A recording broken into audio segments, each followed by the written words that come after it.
Ikaw ang malas. Pinatay mo ang anak ko. Lumabas ka sa bahay ng pamilya Reyes. Kasama ang dalawa mong walang kwentang anak. 3 araw pagkatapos mamatay ng asawa ko. Nalulungkot pa ako sa biglaan niyang pagkamatay ng si Ganeng. Reyes at si Victor itinapon nila ako at ang dalawa kong anak na babae sa labas ng bahay. Huwag mong bulyawan ang nanay ko. Wala kang makukuha sa bahay, kotse, o ipon. Lumayas ka sa paningin ko. Elena, ang mga basura mo ay nandito lahat. Huwag mong kalat-kalat ang bahay namin.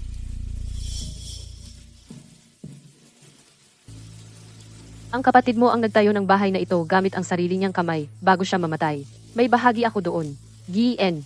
Reyes, noong nasa ospital kayo, nagbayad ako ng 4,000 piso. Victor, binayaran ko rin ang 10,000 piso na nawala mo noong bumagsak ang shop mo. Magaling ka talagang magtago ng tala. Bakit hindi mo kalkulahin kung paano ka naging malas sa anak ko sa loob ng 10 taon? At hindi mo nabigyan ng tagapagmana ang pamilya Reyes? Mula ngayon, ang pamilya Reyes ay kailangan ng umasa kay Victor. Bakit mo pa siya kakausapin? Lumabas ka na ngayon. Huwag mong dudumihin ang lupa ng pamilya Reyes. Tandaan mo ito. Ngayon, pinalayas mo ako. Mula ngayon, hindi na ako bahagi ng pamilya Reyes. Ang bayan ng Daloy ay hindi malaki, ngunit sa sandaling iyon, walang kahit isang pinto ang bukas para sa amin. Nanay, saan tayo pupunta? Nanay, gutom ako. Kaunti na lang, may lugar sa unahan.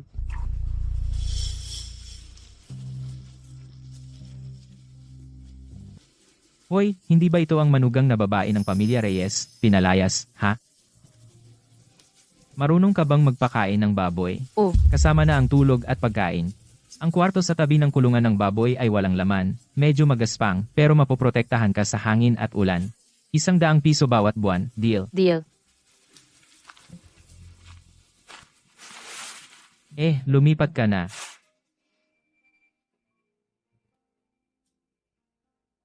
Nanay, ito ba ay lugar para sa tao? Kung malaman ng mga kaklase ko na nakatira ako sa kulungan ng baboy, tatawanan nila ako.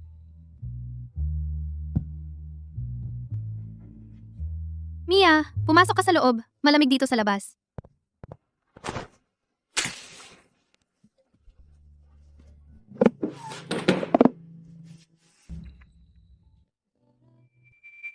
Nanay, ito na lang ang natitira sa iyo. Bakit mo pa ito itatago? Ito ay iniwan sa akin ng lolo ninyo. Sabi niya, basta may kakayahan ka, hindi ka magugutom. Nanay, ano ang gagawin natin ngayon? Matulog na tayo. May trabaho tayo bukas. Bumangon ako bago madaling araw para pumunta mamitas ng damo sa tabi ng ilog, pakainin ang mga baboy, at linisin ang kulungan. Nalaman ko na ang mga dahon ng mustasa na pinutol ko ay kinuha para pakainin sa mga baboy. Ang mga natitirang sariwang tangkay ay nakatambak sa lupa, hindi gusto. Malutong at hindi masyadong matapang ang lasa. Walang lanta. Wala malapit sa labasan ng maruming tubig. Ang ilalagay mo sa bibig ay dapat malinis, hindi pwedeng pabaya. Para gumawa ng masarap na atsara, ang unang hakbang ay pagpapatuyo sa hangin. Hindi pwedeng patuyuin gamit ang makina. Dapat dahan-dahang patuyuin ng simoy ng ilog ng Daloy. Iyan ang sabi ng aking tatay. Ang hangin ay nagdadala ng kahalumigmigan. Iyan ang nagpapalutong sa mga tangkay. Mustasa, 4.5 kilo. Asin, 1/2 kilo. Nanay, ano ang ginagawa mo? Hindi ba ito pagkain ng baboy? Alam ng mga kaklase ko na nakatira ako sa babuyan. Pinagtatawanan nila ako sa likod. Kung patuloy mong gagawin ito, paano ako makakaharap sa mga tao?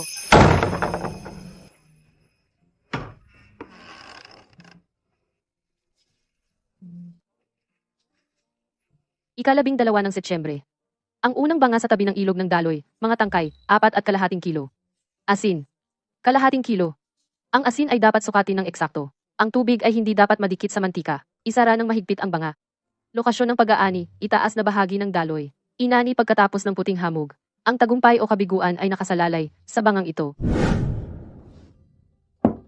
Binuksan ko ang banga pagkaraan ng 3 araw. Pumili ako ng 1 piraso at inilagay sa aking bibig.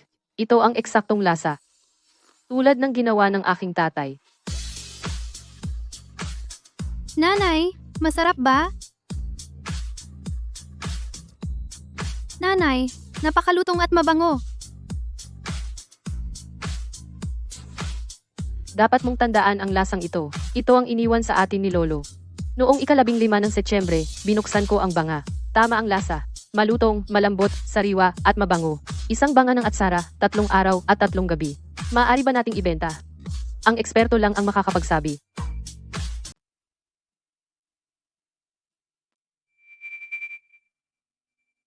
Nanay, saan ka pupunta?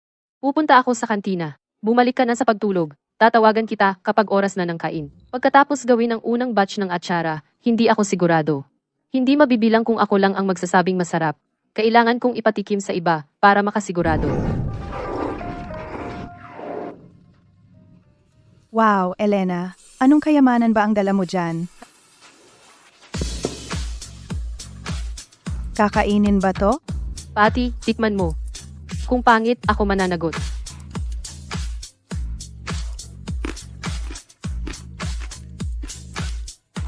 Wow, ano to? Ang crispy at mabango. Elena, paano mo ginawa to? Sa loob ng 40 taon, hindi pa ako nakatikim ng atsarang ganito kasarap. G. Santos, anong pakay nyo ngayon? Kailangan namin ng karne para sa restaurant. Nasa lugar lang ako, kaya naisip kong kunin na. Ano bang mabango? Ha! Tikman mo ang atsara ni Elena.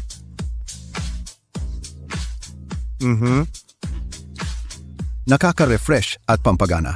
Bagay ito sa lugaw o sa tinapay. Sa pansit o sa bihon din. Elena, paano mo ginawa to? Recipe ng pamilya. 3 atsara, 3 piga. Pinatuyo ng hangin ng daloy. Kung ganoon, kukuha ako ng 4.5 kilo, $3 bawat libra. Kailangan ko na ngayon. Mayroon ka ba? Gusto ko ng 4.5 kilo. 3 piso bawat kalahating kilo. Kailangan ko ito ngayon. Meron ka ba? Mayroon akong 4.5 kilo sa stock. Oo, pero may isa akong kondisyon. Ang lasa ng aking ibinebenta ay dapat consistent. Mabuti ngayon, masama bukas. Ako ang makakakuha ng mga reklamo. Huwag mag-alala. Ang atsara ng daloy ay hindi maaaring laktawan ang isang hakbang. Kahit 1 oras na mas kaunti ay hindi gagana. Ang lasa ngayon ay magiging pareho bukas at sa susunod. Kunin ang pera at ihatid ito sa aking tindahan ngayon.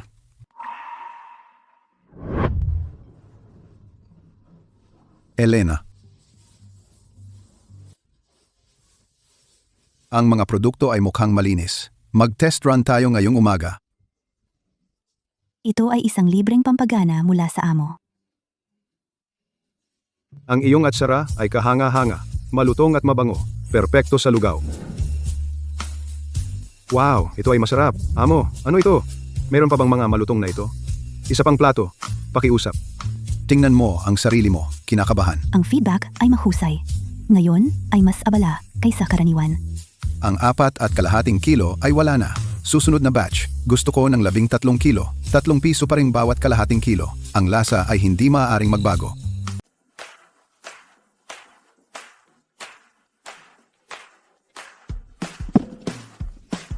Elena, kapag natapos natin itong batch, mga 13 kilo na yan ngayon, 23 kilo. Gusto ni G. Santos na dagdagan ang order. sa susunod na linggo, magpapadala tayo ng isa pang mga 9 kilo. Wow, ilang araw pa lang, dumadami na agad ang orders. Ang order ni G. Santos mula 13 kilo naging 23 kilo. Nag-quit si Patty sa trabaho niya sa cafeteria para tulungan akong maghiwa at mag-pack ng mga garapon. Ang mga drying rack mula 2 hilera naging 6. Ang espasyo sa tabi ng kulungan ng baboy ay halos puno na. Hindi ba yung mga tira ng baboy yan? Para saan lahat to? Narinig ko si Elena ay nagbebenta noon. Ang tawag nila ay atsara ng daloy. Maraming tagalungsod ang pumupunta para bumili. Mahigit 2 piso bawat kalahating kilo. Mahigit 2 piso? Baliw ba sila? Nagbebenta ng pagkain ng baboy para sa pera. Nagsisimula ng magsalita ang mga taga-nayon. Sabi ng iba, sinasayang ko raw ang oras ko. Sabi ng iba, walang hiya raw ako. Hindi ko yun pinansin. Elena, dumating ang biyanan mo kasama ang maraming tao. Hindi mo maiiwasan ang darating. Hayaan mo siyang pumunta. Uy, ano sa tingin mo ang ginagawa mo? Mga gulay na ugat na ayaw kainin ng baboy at inaasahan mong kakainin ng tao iyan? Elena, wala ka ng hiya. Ang pamilya ko, ang pamilya Reyes, may dangal pa kami. Walang hiya, nagpapapansin ka. Basta babae, pinababayaan ng mga anak para magbenta ng atsara. Narinig ko nagkakahalaga siya ng 2 piso bawat kalahating kilo. Napakamahal naman. Elena, Masyadong sira-sira ito, di ba? Kung makita ng kapatid ko na nagtitinda ka ng pagkain ng baboy, babaliktad siya sa kabaong. Talaga bang nakakain ito? Sana hindi tayo magkasakit. Ang pagawaan niya ay katabi mismo ng kulungan ng baboy. Gaano kalinis iyon?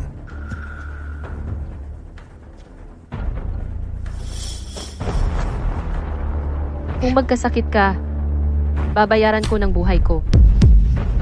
Ano ba ang alam mo? Ipinapasa niya ang pagkain ng baboy bilang pagkain. Mukhang okay pa ngayon, pero sa ilang araw, magtatae ka, tapos magsisisi ka. Kung patuloy kang kumakalat ng kasinungalingan, susumbong kita sa bayan. Ikaw, munting dalagita, sinungaling ka, akala mo matapang ka na ha? Lumaki ka kumakain ng pagkain ng pamilya Reyes, at ngayon sumasagot ka? Hindi kami kumain ni isang butil ng bigas mo. Noong araw na pinalayas mo kami, tumigil na kami maging Reyes. Kung gusto mong bumili ng atsara ko, titimbrihin ko para sa iyo. Kung gusto mong mag-away dito, walang mata ang kutsilyong ito. Ikaw! Maghintay ka lang. Gusto kong makita kung gaano mo tatagal ito. Isang balo na may 2 walang kwentang anak na babae. At akala niya, kaya niyang ibalik ang lahat. At Sarah, kahit sino kayang gumawa niyan, ibabalik ang lahat gamit ito, panaginip lang yan. Sa pagkakataong ito, hindi ko nahahayaang apihin ako ng kahit sino. Elena, tumawag si G. Santos at sinabi na apurahan. Kumusta? Elena, magandang balita. Yung lalaki mula sa syudad, si G. Cruz, ang may-ari ng chain ng mga breakfast shop, narinig niya ang tungkol sa iyong atsara mula sa kung saan. Partikular siyang humiling na matikman ang mga ito. G. Cruz, may mahigit 100 tindahan siya sa syudad. Ang G. Cruz na may mga breakfast shop. Pumunta ka sa tindahan ko bukas ng umaga. Magdala ka ng ilan sa iyong atsara. Siya mismo ang magtitikim.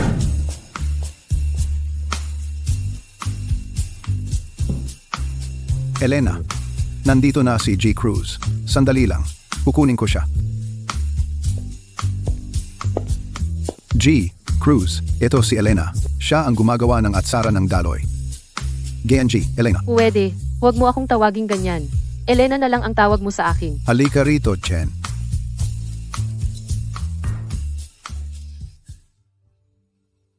G. Cruz, itong garapon ay kagabi lang binuksan. 3 atsara, 3 piga. Walang kahit isang araw na pagkukulang. Sapat na malutong, may di malilimutang tama. Maasim pero hindi matapang. Tamang alat. Lumalabas ang umami. Nakakapresko at nakakagana. Tiyak na magugustuhan.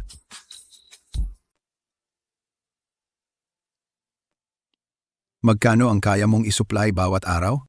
Sa ngayon, steady ito sa 13 hanggang 23 kilo. Kung kailangan ko ng higit pa, kailangan kong bumili ng mas maraming raw materials at kumuha pa ng mga banga. G. Cruz, tingnan mo ito. Nire-record mo bawat banga? Bawat banga. Ang paggawa ng pagkain ay tungkol sa memorya. At kapag hindi mo matandaan, isulat mo. Tuwing magbubukas ako ng banga, tinatanggap ko muna ang lasa. Kung may mali, hindi ito lalabas. Ang mga entry na binura ko sa notebook na ito, sila ang mga itinapon ko. Elena, ikaw ay isang praktikal na tao. Kung hindi consistent ang kalidad, hindi ito tatanggapin ng tindahan. Wala akong espesyal na kakayahan. Ginagawa ko lang ng tama ang mga simpleng bagay. Una, padalhan mo ng 13 kilo ng sample sa siyudad. Susubukan ko ang mga ito sa aking tindahan sa loob ng 1 linggo. Kung magbebenta ng maayos, edi 70 kilo kada linggo. $4 kada kilo. Magde-deliver ako ng 13 kilo sa loob ng 3 araw. Hihintayin kita. Elena, barang $1 kada kilo, 70 kilo. Narinig mo ba yon? Nasuri ko na ang mga account ngayong buwan. Matapos ibawas ang mga garapon para sa mga sangkap, ang sahod ni Patty, at ang upa kay G. Ramos para sa espasyo, kumita ako ng 600 piso ngayong buwan. 600 piso ay maaaring hindi gaanong halaga sa iba, ngunit para sa akin, ito ang unang tunay na perang kinita ko mula nang umalis ako sa pamilya Reyes. Ang order ni G. Cruz na 70 kilo bawat linggo ay hindi pwedeng madaliin, kailangan itong maging steady, at dapat garantisado ang kalidad. Bukas, isasama ko kayo para bumili ng mga bagong damit.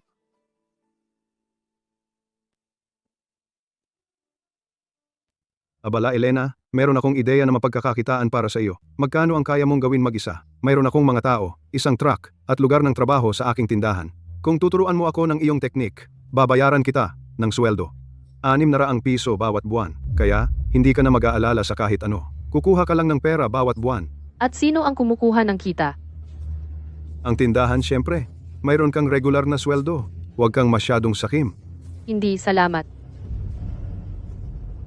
Ano ang sinabi mo? Sinabi ko, hindi. Hindi ibinebenta ang aking teknik. Akala mo ba ikaw lang ang marunong mag-atsara? Maghintay ka lang, Elena. Pagsisisihan mo ito.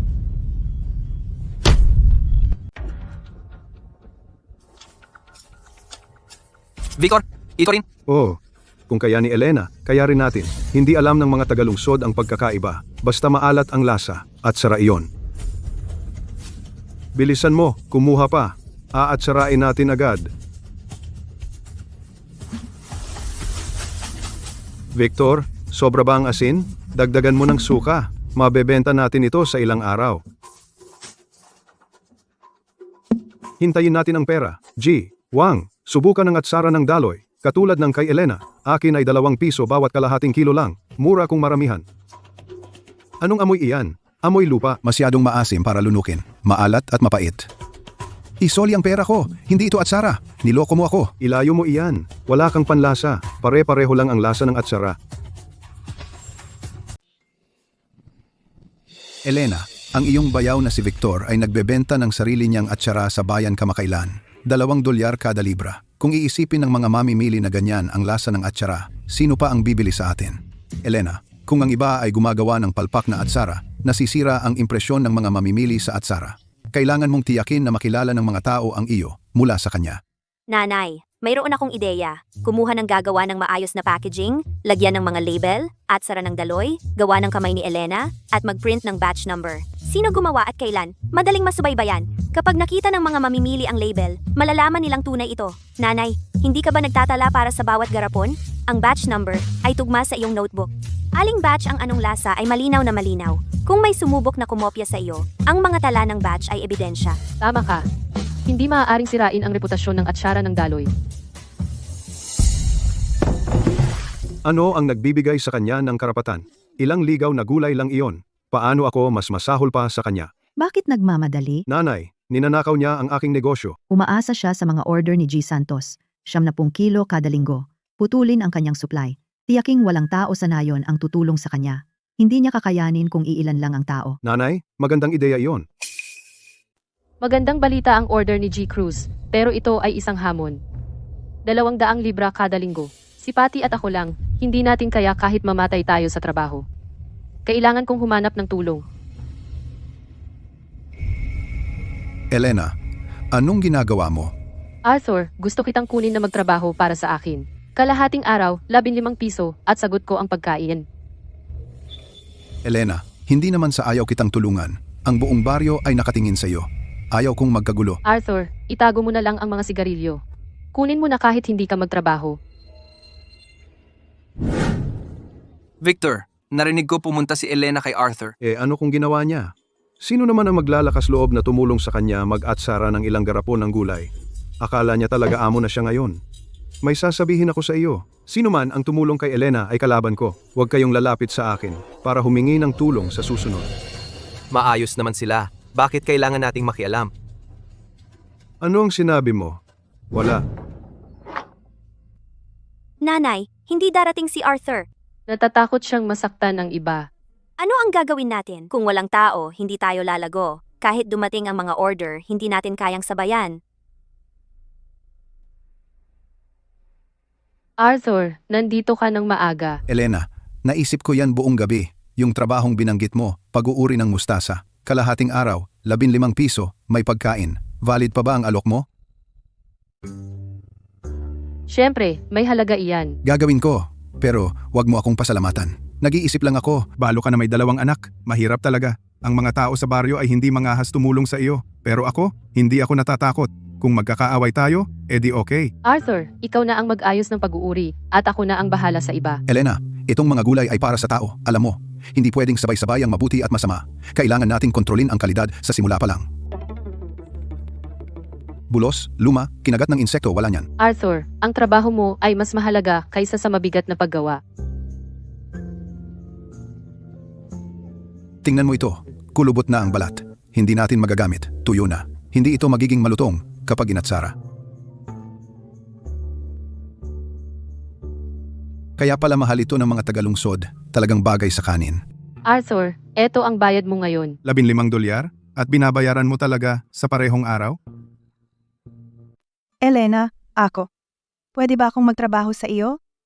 Martha, maghugas ka muna ng kamay at tuturuan kita ng mga pamantayan sa pag-uuri.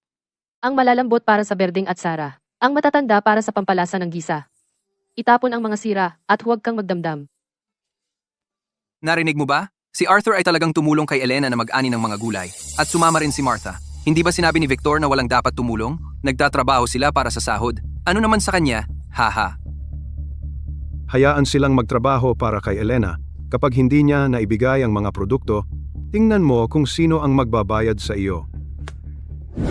Si Arthur ay kulang ng 1 onsa. Hindi ba pwedeng dagdagan ng kaunti? Ang pagkukulang ng 1 onsa ay okay lang naman, di ba? Kahit na kulang ng 1 onsa, kailangan naming timbangin muli. Ang tapat na timbangan at malinis na puso ay nagdadala ng tunay na yaman. Siya.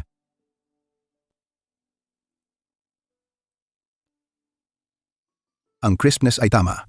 Ang alat ay eksakto. Ang sariwang aroma ay lumalabas.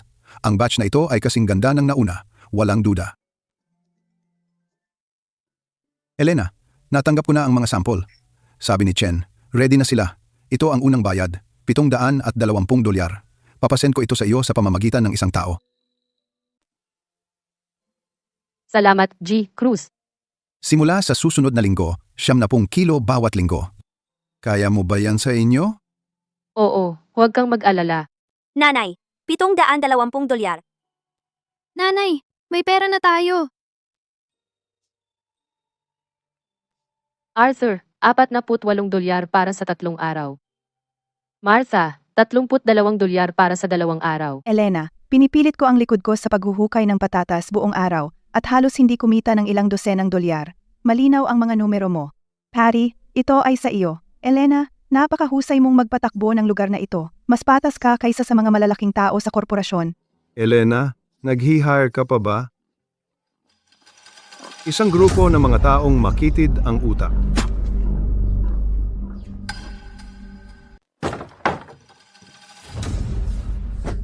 Nanay, lahat ng mga taong iyon ay nagtrabaho para kay Elena. Arthur at Martha, maging si Ji Liu, mula sa pintuan ng baryo, ay pumunta.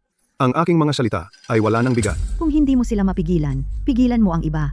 Kailangan niya ng mga banga para sa atsara. Sino sa baryo ang nagbebenta ng mga banga? Pumunta ka at bigyan sila ng babala.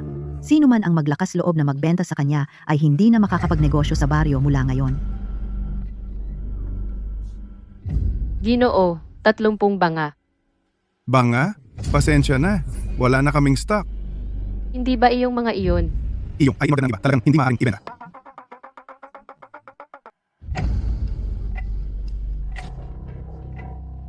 Elena, bumibili ng banga? Elena, huwag magmadali. Meron ako, 10 piso bawat isa para sa iyo. Hindi, salamat. Walang banga? Ano ang gagamitin mo sa pag-aatsara? Gamitin ang iyong mga kamay? Ha ha ha! Ang mga banga ay maaaring harangan, ngunit hindi mo mapipigilan ang aking mga binti.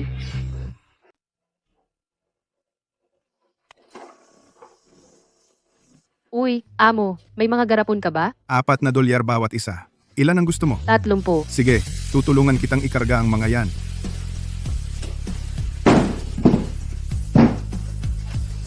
Mahirap dalhin ang mga ito pabalik sa nayon.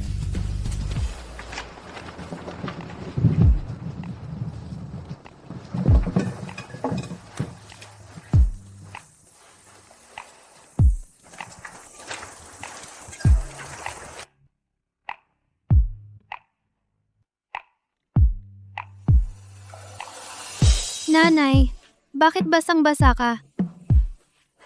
Nakuha ko na ang mga garapon. Sapat na ang 30. May mga tao na tayo. Sapat na mga garapon.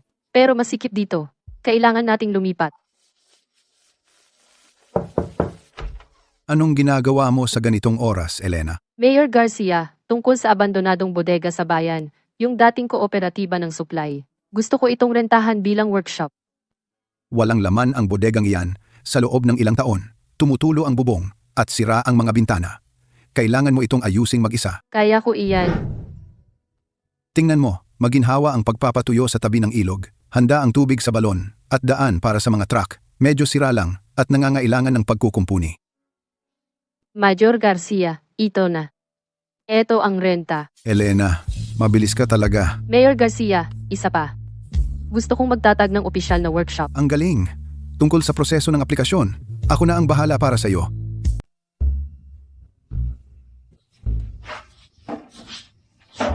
Lahat, makinig kayo. Mas marami na tayong espasyo ngayon. Mas maraming manggagawa. Hindi pwedeng magulo. Kailangan natin ng naka-zone na proseso ng produksyon. Nag-iisip ako. Ito ang lugar ng mga hilaw na materyales. Ilagay muna rito ang mustasa. Iyan ang lugar ng paglilinis. Ang mga nahugasang mustasa ay hindi na pwedeng ibalik. Ito ang lugar ng pag-aatsara. Lahat ng mga plato ilagay dito. Ang lugar ng pagpapatuyo ay malapit sa pinto. Elena, ang higpit mo naman. Walang kalokohan sa mustasa. Manatili sa kani-kanilang pwesto. Ang masasamang dahon ay hindi dapat pumasok sa lugar ng paglilinis. Ang mga nahugasan ay hindi pwedeng bumalik sa maruruming lugar.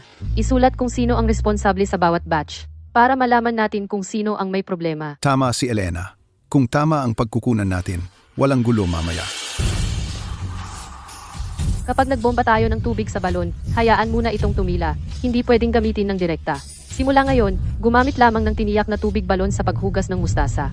Mga zone ng bodega, hilaw na materyales, paglilinis, paghihiwalay ng malinis at maruruming lugar, gamit ang tiniyak na tubig balon. Ang bawat batch ay may responsable. Lagda para sa traceability.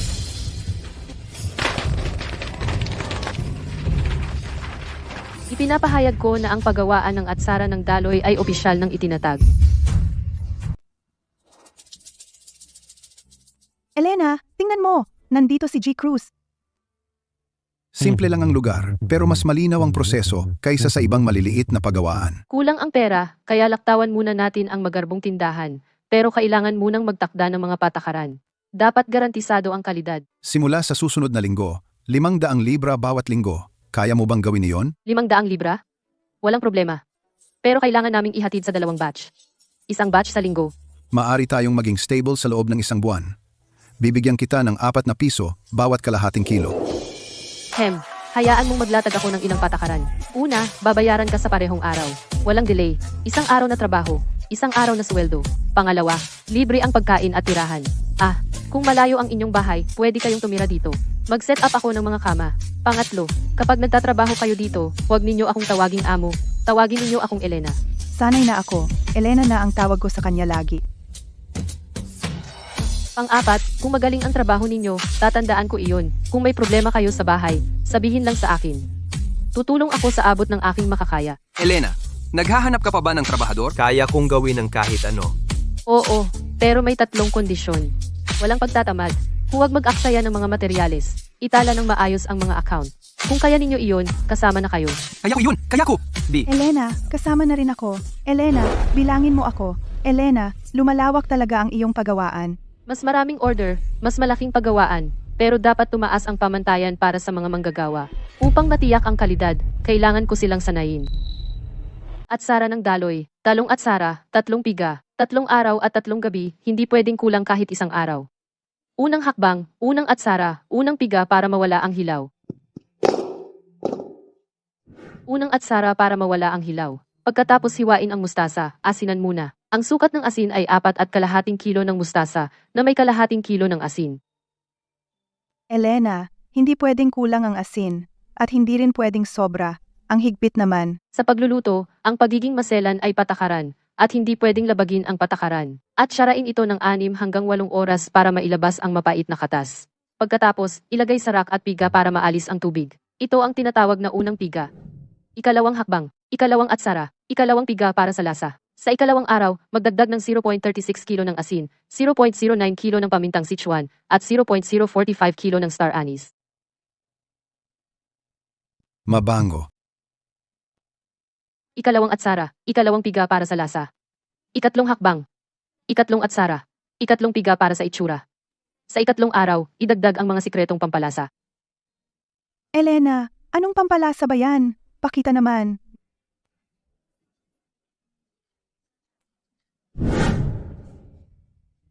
Chloe, naalala mo ba lahat yan? Unang atsara, ikalawang atsara, ikatlong atsara, naitala ko na ang dami ng asin at pampalasa. Pwedeng ituro ang proseso sa lahat, pero bawang mabunyag ang sikretong recipe ng pampalasa. Kailangan natin itong haluin ng mag-isa. Nanay, naunawaan ko po. Ang sikretong recipe ay mananatili sa pamilya. Magaling ang memorya mo at masipag ka. Simula ngayon, sa iyo na ang recipe na ito.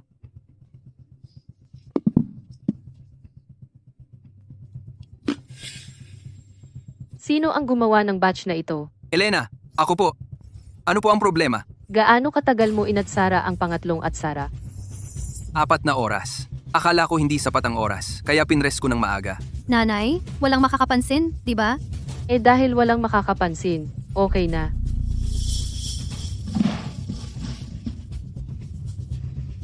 Elena, halos 23 kilo iyan. Ang laking sayang. Ang atsara ng daloy, kapag may kulang na hakbang, hindi na iyan atsara ng daloy. 3 araw at 3 gabi, isang pindot, isang atsara. Walang nagmamadali, walang pinuputol. Sino mang pumuputol, huwag na lang pumasok. Tandaan, ang patakaran dito ni Elena, kahit 1 oras na kulang, hindi pwede. Nanay, mali yata ang sinabi ko kanina. Sinabi kong walang makakapansin. Galit ka ba? Hindi ako galit. Pero tandaan mo ito, kapag gumagawa ng pagkain, hindi ka pwedeng umasa na walang makakapansin. Pwede mong lokohin ang panlasa ng iba, pero hindi mo maloloko ang sarili mong konsensya. Ang daming talunan na walang alam. Hindi ba dapat ibenta yung mga bariles ng atsara na ginawa mo? Bakit ibinalik? Wala silang alam kung paano maasiyahan dito. Sabi nila mali raw ang lasa. Akala nila ginto ang atsara. Hindi tama ang lasa ng atsara mo. Hindi mo ba naisipang pumunta kay Elena para malaman kung anong lihim na recipe niya?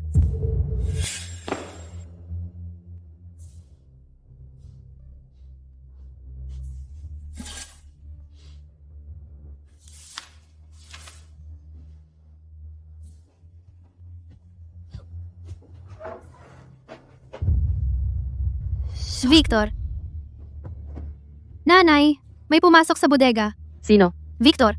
Nandito si Victor para nakawin ang recipe. Hindi niya alam, ang totoong sikreto ay wala sa papel. Nasa isip ko lang. Hindi niya ito mananakaw. Kumakain ka pa ba ng atsara ni Elena? Sinasabi ko sa iyo, hindi malinis ang gawa niya. Bakit naman hindi malinis? Gumagamit siya ng bulok na ugat na kinakain ng baboy. Nilalagay niya sa garapon ang mga bulok at amag na sangkap. Imposible. Masarap naman para sa akin. Eksakto, may inilagay siya. Isipin mo, paano magiging ganun kalutong ang atsara? Baka may chemical na additives. Elena, may problema tayo. Ang bayaw mo, si Victor, nagkakalat ng chismis sa bayan na marumi ang atsara mo, gamit ang bulok na ugat at naglalagay ng chemical. Ilang restaurant ang nagtatanong para kanselahin ang mga order nila. Elena, magsalita ka naman. Ano ang gagawin natin? Sabi niya hindi ako malinis. Ipapakita ko sa kanya kung ano ang tunay na malinis.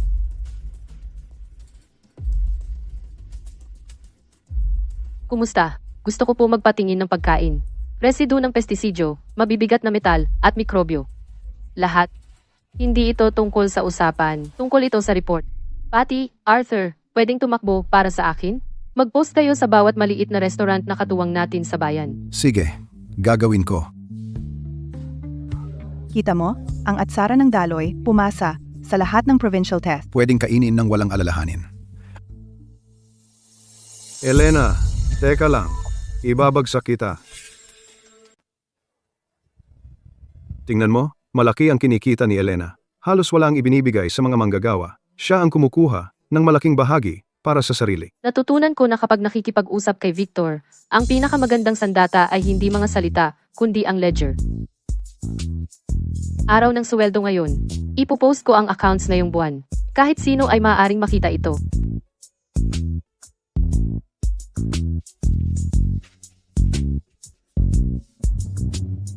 Kabuuan kita, 8,600 piso. Renta, 400 piso. Labor, 1,560 piso. Mga materyales, 860 piso. Pagpapadala, 400 piso. Pagsubok, 600 piso. Basura, 360 piso. Kita, 8,600 piso. Bawasan ang mga iyon. Si Elena ay umuuwi na may higit sa 4,000 piso. Tingnan mo, siya ay kumukuha ng higit sa 4,000 para sa sarili niya lang. Kayo ay nagtatrabaho ng todo para sa ilang daan. Nakikita lang ninyo na kumukuha siya ng 4,000, ngunit isipin ninyo kung ano ang responsibilidad niya. Siya ang nakakuha ng mga order. Kung masira ang mga produkto, siya ang sumasagot. Ang mga returns ay mula sa kanyang bulsa. Siya ang nagbayad ng 600 para sa pagsubok. Sino sa inyo ang umako ng alinman dyan? At noong gabi siyang nagpuyat, nag-iinspeksyon ng bawat garapon, kayo ay natutulog. Noong siya ay lumalabas para humabol ng mga order, kayo ay nagpapahinga. Ang 4,000 iyon ay para sa mga panganib na kanyang tinatanggap, kinita ng kanyang sariling kakayahan. Kung may sino mang nag-iisip na hindi tugma ang mga numerong ito, suriin nila ngayon din. Nagtiwala ako sa accounting ni Elena. Binayaran na ako sa loob ng 3 buwan, hindi kailanman kulang kahit 1 sentimo. Ano ba ang ibinigay sa atin ni Victor kailanman? Eksakto, ang bibig niyang iyon, bukod sa pagpapalala ng gulo, ano pa ang kaya nitong gawin? Naniniwala ka ba talaga sa kanya? Mahirap ang pinagdadaanan ni Elena. Nag-aalaga ng 2 bata mag-isa at nagpapatakbo ng buong operasyon. Higit sa 4,000, hindi iyan masyadong malaki. Victor, kung naiinggit ka, gawin mo ito mismo. Kung ang iyong mga atsara ay nabebenta pa, magpokus ka sa paggawa ng tama. Sa halip na tumingin sa iba. Bukas na mga libro, patas na pagtrato, at ang puso ng mga tao ay nasa tamang lugar. Dumarami ang mga order mula sa syudad. Hindi na sapat ang ligaw na mustasa. Ang aming mga mamimili ay ubod ng pagod at hindi pa rin makakuha ng sapat. Ang pag-asa sa kalikasan ay hindi magtatagal. Kailangan kong magtanim ng sarili ko. Mayor Garcia, gusto kong umupa ng lupa para magtanim ng mustasa. Magkano ang upa? 5 hektarya muna. Kung hindi sapat, dadagdagan ko pa. Sige, magtatanong ako kung sino ang papayag na magpaupa. Uy, pare. Pwede mo bang ipaupa sa akin ang iyong tiwangwang na lupa para magtanim ng mustasa? Bibigyan kita ng $800 kada taon. Kumikita pala ang pagtatanim ng mustasa? Nagbibiro ka yata? Hindi. Talagang hindi. Elena, hindi naman sa ayaw kitang tulungan, pero sino ba ang nakakaalam kung gaano katagal ang iyong negosyo ng atsara? Kung ipapaupa ko sa iyo ang lupa, at kung mabigo ka, sino ang magbabayad sa akin? Nagtanong-tanong ako. Walang gustong magpaupa. Ang pagtatanim ng mustasa ay biro para sa kanila. Mayor Garcia, kanino ang lupang ito? Ako mismo ang uupa. Magbabayad ako ng 6 na buwan ng maaga. Ang lupang ito ay mga 7 o 8 hektarya. 2 taon na itong walang gamit. Kung gusto mo itong upahan, kakausapin ko ang barangay. Talaga bang gagawin mo iyon? Oo. Tatanggapin ko ang panganib. Pagtatanim ng mustasa. Pagitan ng hanay, 1 talampakan at 5 pulgada. Pagitan ng tanim, 1 talampakan. Umusbong na ang mga punla. Magdilig tuwing 3 araw. Huwag lumagpas doon. Handa na ang unang batch ng mustasa. Ang mga bukirin ay matingkad na berde. Ang mga tangkay ay mataba at matigas. Unang ani, mag-iwan ng 3 pulgada sa hiwa. Huwag bunutin ang mga ugat. Elena, mas maganda pa ito kaysa sa mga ligaw. Mataba ang laman. Kaunti ang mga butas. Iyan ang pundasyon para sa patuloy na supply. Ako mismo ang nagtanim nito, kaya alam ko kung ano ang meron ako. Si Richard de la Cruz, may-ari ng pabrika ng pagkain sa bayan, nagpadala ng mga tao upang mangakit ng mga manggagawa, doble ang sweldo. Elena, si G. De La Cruz doon ay nag-aalok sa akin ng dobleng sweldo. Gusto kong subukan. Lahat ay gustong umangat, hindi kita sinisisi. Si Richard de la Cruz ay isang malaking producer ng pagkain sa bayan. Akala niya ninanakaw ko ang kanyang negosyo ng atsara. Nagsimula siyang maglaro ng marumi sa likod ng mga eksena. Gusto ko ring isama sina Arthur at Martha. Kung gusto nilang sumama, nasa sa kanila yan. Hindi ko sila pipigilan. Umalis si Patty. Naiwan sina Arthur at Martha. Patty, nasayo ang listahan ng mga kliyente ni Elena, di ba? Ikaw, hindi ba't inirecruit mo ako para sa production? Ano bang dapat i-manage sa production? Ibibigay mo sa akin ang listahan. Kunin mo na lang ang sweldo mo. Sino ba ang mga kliyenteng to sa listahan mo? Binalik lahat ng produkto. Kukubrahin ko ang kalahati ng sweldo mo ngayong buwan. Produkto mo ang may problema. Hindi pantay ang alat. Mapait at masakit sa lalamunan. Tumahimik ka. Kung ayaw mong magtrabaho, umalis ka na. Elena, gusto kong bumalik. Pwede kang bumalik. Magsimula ka sa paghuhugas. Ang sahod ay sa bagong empleyadong rate. Elena, pasensya na. Huwag na nating balikan ang nakaraan. Elena, teka lang. Kahit hindi ko manakaw ang mga kliyente mo, Gagawin kong hindi ka rin makakapagnegosyo. Elena, may problema. May kumain ng atsara mo sa tindahan ko at nagtatay. Nagsampa sila ng reklamo sa bayan. Para akong binuhusan ng malamig na tubig sa tawag ni G. Santos. Tae? At Sarako.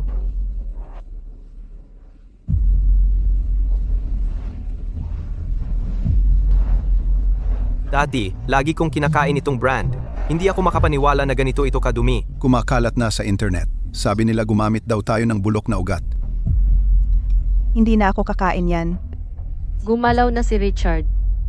Nagpo-post siya kahit saan online. Ikinakalat na ng mga kumakain. Bumaba ng kalahati ang mga order sa isang araw. Elena, bakit hindi na lang magbayad para burahin ang mga post? At kumuha ng trolls para linisin ang imahe?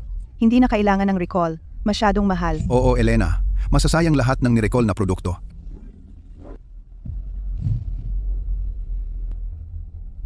Hindi, kailangan nating mag-recall agad. Walang kahit isang garapon ang dapat makaligtaan. Ito ang ilalagay ng mga tao sa kanilang bibig. Mas mahalaga ang konsensya kaysa pera.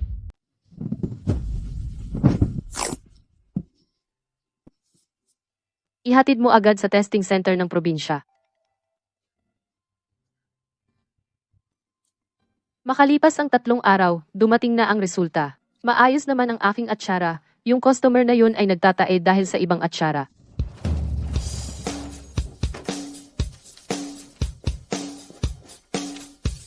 Di ba? Sabi ko sa'yo imposibleng masama ang produkto mo. Sino mang mag-recall, mapagkakatiwalaan ang kanilang produkto. Dadagdagan namin ang order sa susunod na linggo. Sumakay ako sa tricycle ko at nag-explain sa bawat bahay. Walang reklamo. Walang iyakan. Idinikit ko lang ang report sa pader. Iyon ay mas mabisa kaysa 1,000 salita. Kahit anuman ang sabihin nila simula ngayon, ang kalidad ang una. Hindi ko hahayaang mabigo ang atsara ng daloy sa panahon ko. Narinig niyo ba yon? Kalidad muna. Sino man ang sumira sa pangalan ng daloy. Ako si Ross. Hindi ko yan papalusutin.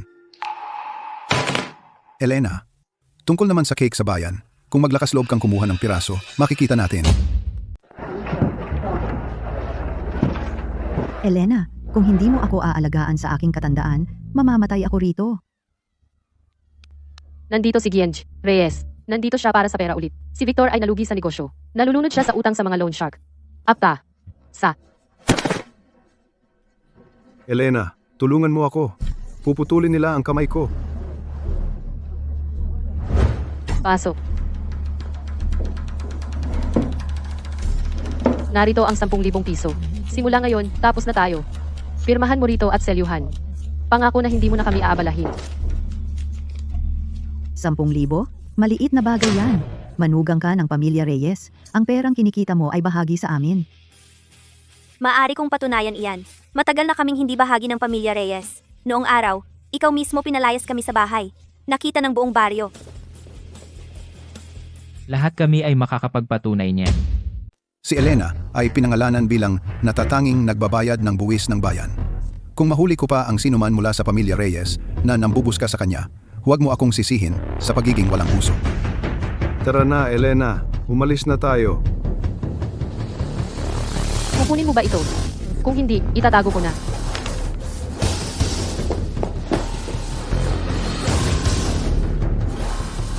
Elena, 10,000 dolyar.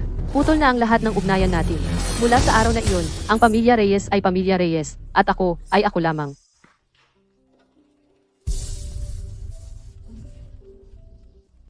Nanay! Si Mia ay pumasok sa Universidad ng Syudad. Pinakamataas sa buong bayan. Matagal kong tinitigan ang liham na iyon. Alam ko na nakamit ng anak ko. Nanay, pangako ko babalik ako. Mag-aral ka lang ng mabuti. Huwag kang mag-alala sa amin. Nanay, lagi akong nandito para sa iyo. Nanay, tumawag si Mia.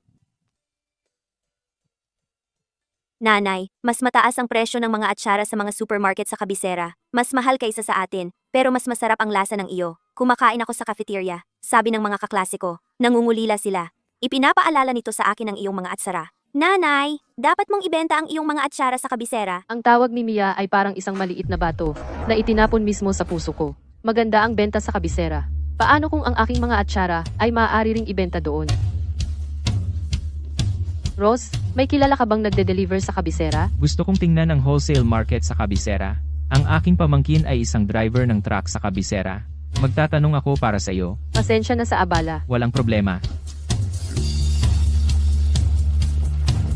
Kapag nagtapos ang iyong kapatid na babae, pupunta tayo upang tingnan ang kabisera. Nanay, sasama ko sa'yo.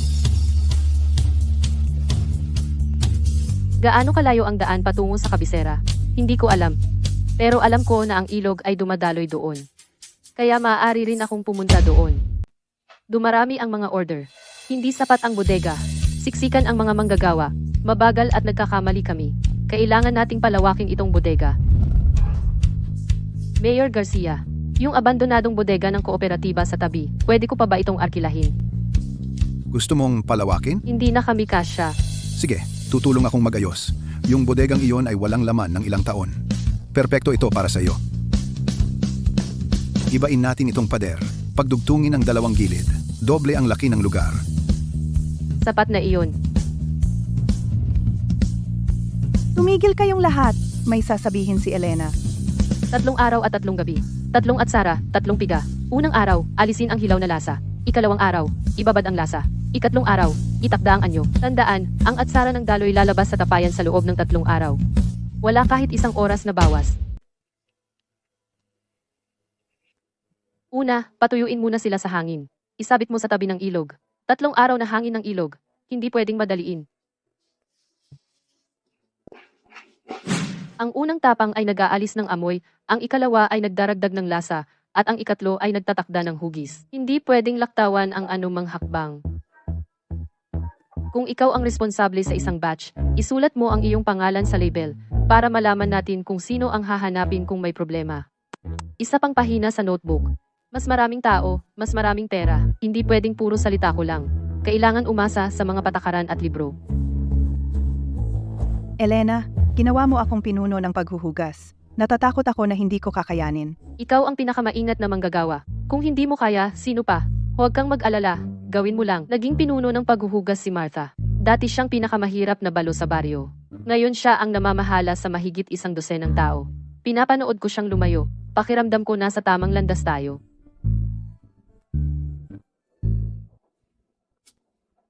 Mabilis ang paglawak? Ha? Tingnan natin kung gaano katagal mo ito mapapanatili. Nagmamaniobra na naman si Richard. At Shara ng daloy. Halos kapareho ng packaging ng sa akin. At kalahati ang presyo. Hindi na sila mapag-iba ng mga tao. Elena, may mga customer na nagsasabing iba ang lasa ng iyong atsara. Anong nangyayari? Elena, pinalitan mo ba ang recipe? Maraming regular na nagsasabi na iba na ang lasa. Bumababa ng mabilis ang mga order. Bumili ang mga customer ng peking produkto, akala ay akin iyon. Napakadumi ng ginawa ni Richard. Nanay, kailangan nating irehistro ang trademark at mag-file para sa design patent. Iyon ang tamang legal na hakbang. Kung may ibang magparehistro ng pangalan, hindi mo na ito magagamit. Tinuruan ako ni Mia ng isang salita sa telepono, trademark. Noon ko napagtanto, kahit ang isang pangalan ay kailangan irehistro. Kung hindi, sa iba ito mapupunta. Maaari mong irehistro ang atsara ng daloy, irehistro ang daloy, estilo ng daloy, at orihinal na daloy din, para hindi makasabay ang iba. Makinig ka sa eksperto. Irehistro ang lahat ng iyon. Noong araw na iyon, pumirma ako ng maraming papel sa opisina ng tatakpang kalakalan. Ang mga salitang daloy ay akin na mula noon. Batch code, YJ2400-15001. Ano ibig sabihin yan? Bawat bag ay may numero. Ang araw na ginawa ito, kung saang batch ito galing, kung sino ang responsable, isang scan, malalaman mo lahat, pwedeng kopyahin ang pangalan, pero hindi ang batch code.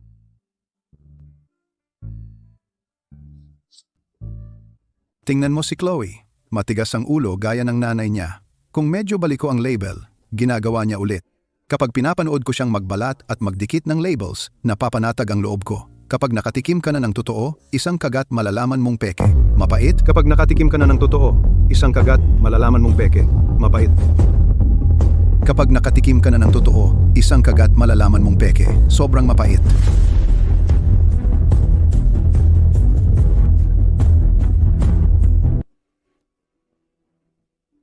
G. Dela Cruz, sabi ng Commerce Bureau, pagmumultahin tayo para sa trademark infringement at lahat ng produkto ay dapat tanggalin sa mga istante. Elena, wala kang awa.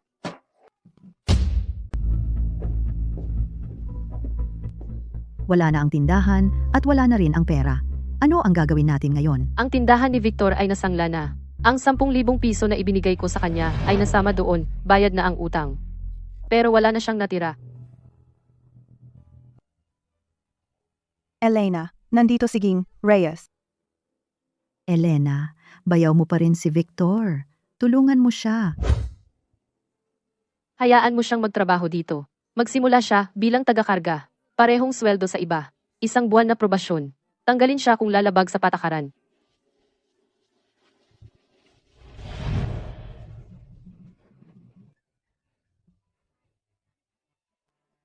Anong meron sa suot mo?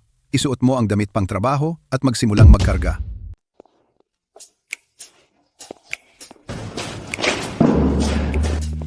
Dati kang nagtatrabaho sa isang tindahan. Hindi ka pa nakakagawa ng ganitong uri ng trabaho. Magpahinga ka kung masyadong mabigat ang dala mo. Hindi mo pa ito nagawa dati. Sobrang sama ng mga ginawa ko dati.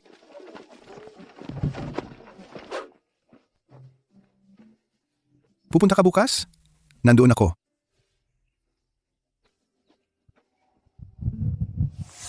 Elena, sobra kang mapagpatawad. Ginawan ka niya ng masama dati, at pinatuloy mo pa rin siya. Bigyan mo siya ng paraan para kumita, pero walang espesyal na pagtrato. Hindi dahil mahina ang loob ko. Ito ang patakaran. Magtrabaho at mabayaran. Magkamali ka, wala ka na. Pareho para sa lahat. Ito ang tinatawag na pagsunod sa mga patakaran. Elena, may punto ka.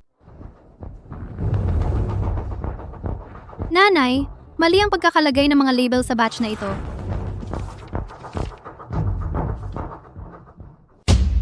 Mali lang ang label. Hindi naman sira ang mga produkto. Ipadala na lang natin. Hindi malalaman ng kliyente.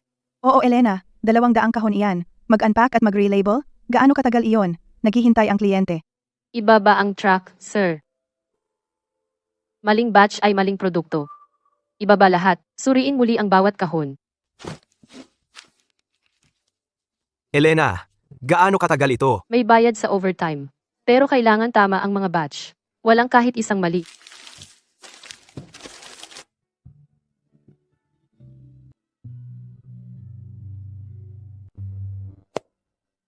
Magandang trabaho, lahat.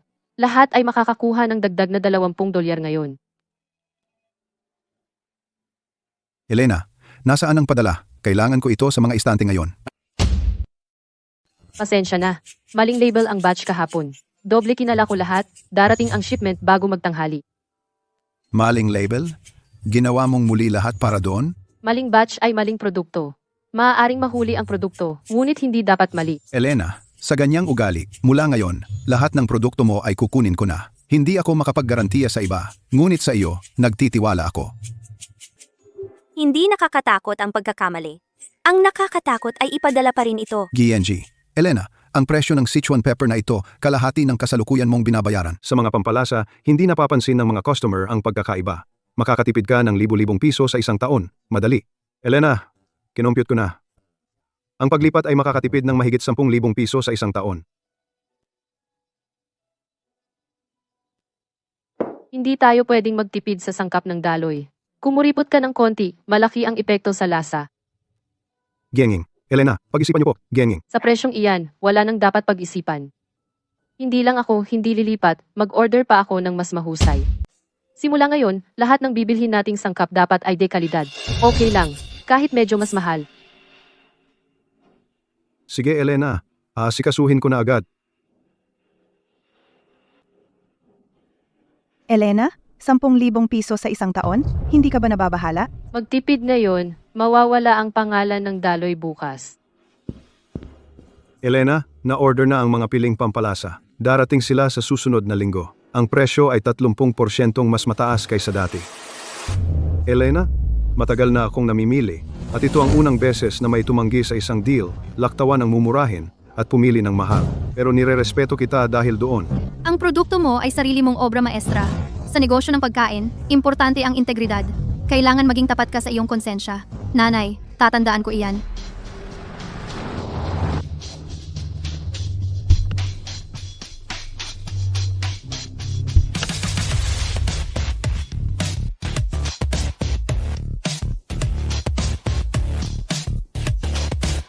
Jean, Elena, ikinalulugod kong makilala kayo.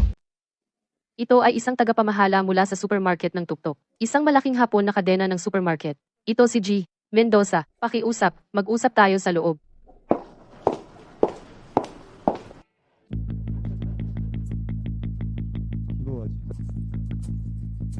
Akala ko ito ay isang malaking pabrika. Pero isa lang itong munting pagawaan. Disente naman ang kalinisan. May mga bentahe ang teknik. Ito ang aming bakuran para sa pagpapatuyo. Ang unang pag-aatsara ay nag-aalis ng hilaw. Ang pangalawa ay nagpapalabas ng lasa. Ang pangatlo ay nag-aayos ng tekstura. 3 buong araw at gabi. Walang isang araw na kulang. Pinatuyo ng simoy ng ilog. Hindi ng mga makina. Gian, Elena, mag-aalok ako ng 400,000 piso para sa iyong recipe. Cash. Maaari tayong pumirma ngayon na. Ipinasa sa akin ng aking tatay ang recipe na ito. Hindi ito ibinebenta.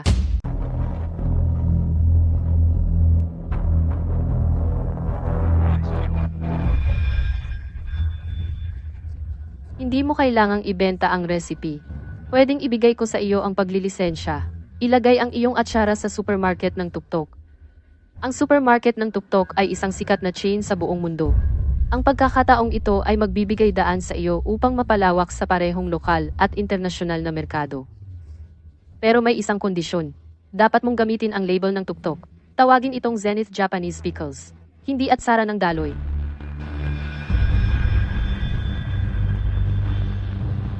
Paano naman sila?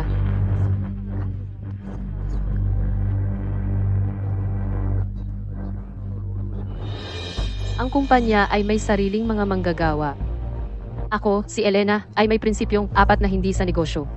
Walang pautang, walang utang, walang pag-iwas sa buwis, walang pangangalap ng pondo.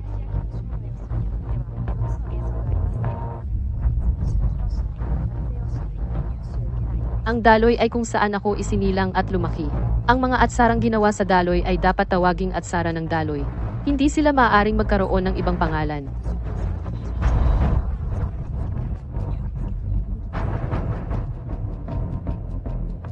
Masarap ang iyong atsara. Pero hindi gaanong mahalaga ang iyong brand. Ang aking brand ay nagbibigay ng klase.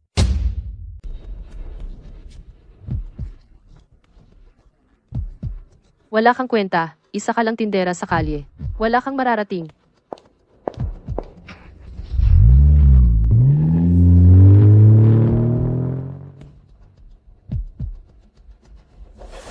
Elena, yan ay supermarket ng Tuktok. Sikat ito sa buong mundo. Elena, mahirap ang mga kondisyon.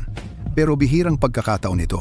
Huwag mag-alala, hindi ibebenta ang atsara ng daloy. Walang maiiwan sa inyo, at hindi magbabago ang tatak.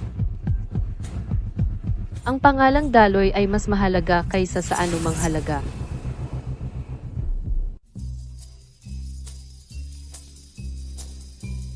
Ikaw ba si Gang, Elena, mula sa atsara ng daloy? Ako ay isang tagapamahala ng pagbili mula sa supermarket ng Malaking Union na nasa syudad. Ang pangalan ko ay Ross. Nabalitaan kong tinanggihan mo ang pakikipagsosyo ng Tuktok. Gusto kong pumunta at tingnan ito. Ayos lang ba? Siyempre, lagi kang malugod na tinatanggap. Si G. Mendoza ay umalis lang ilang araw ang nakalipas, at ngayon ay may isa pang dumating. Sa pagkakataong ito, isang tagapamahala ng pagbili mula sa supermarket ng Malaking Union sa syudad, nagngangalang Ross. Ang kanyang ugali ay mas mabuti kaysa kay G. Mendoza.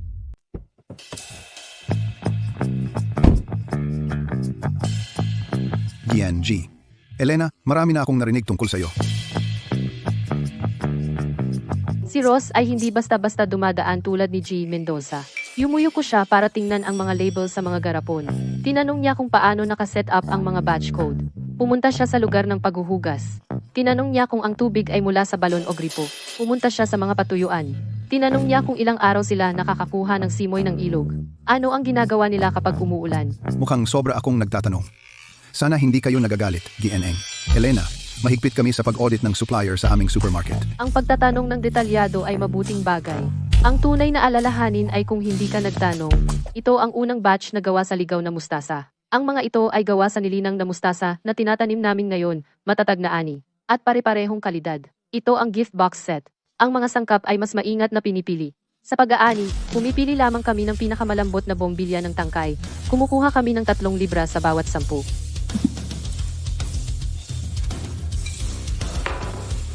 Subukan mo.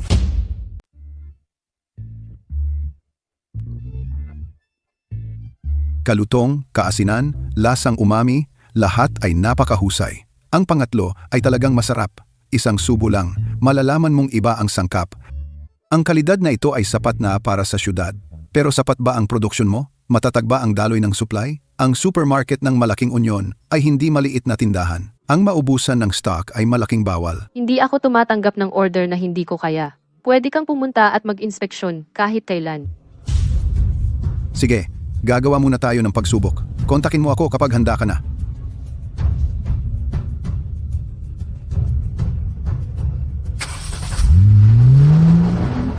Elena, supermarket ng Malaking Union. Iyan ang pinakamalaking chain ng supermarket sa syudad. Bakit hindi ka nasasabik? Magandang pagkakataon ito, pero kailangan tayong maging matatag. Elena, kailan ka ba magpapasign kay Ross? Huwag magmadali. Subukan muna natin. Subukan ang ano? Malayo pa ang syudad. Baka mapanis ang atsara sa daan. Hindi ako magpapadala hanggat hindi ako nagsasagawa ng ilang pagsubok. Elena, ikaw mismo ang pupunta. Kung hindi ako pupunta, hindi ko malalaman kung ano ang mali.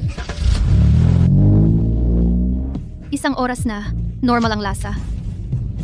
2 oras, okay pa rin. 3 oras, nanay, may hindi tama.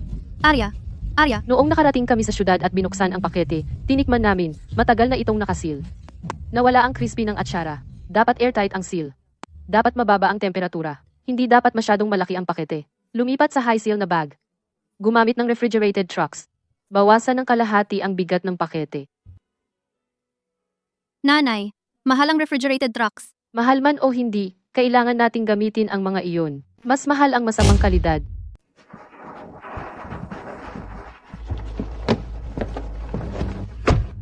Nakatakda na ang temperatura. Panatilihin itong tumatakbo.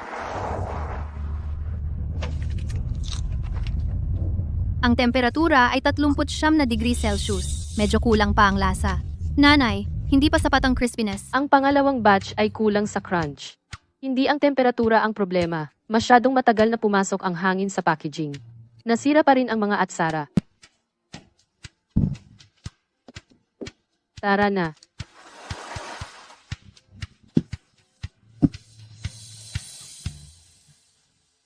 Yan ang tamang lasa. Naperpekto natin ang lasa. GNAG. Elena, 3 biyahe po kayo, tama? Kailangan. Maaaring malate ang produkto, pero hindi dapat magbago ang lasa.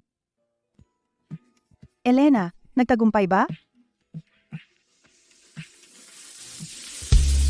Nagawa natin. Ang pag-abot sa labas ng syudad ay hindi para magyabang. Ito ay tungkol sa responsibilidad.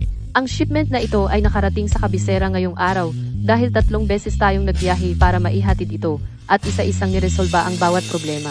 Bawat shipment na ipapadala natin mula ngayon ay makakatugon sa pamantayang ito. Ross, pwede ka nang pumirma.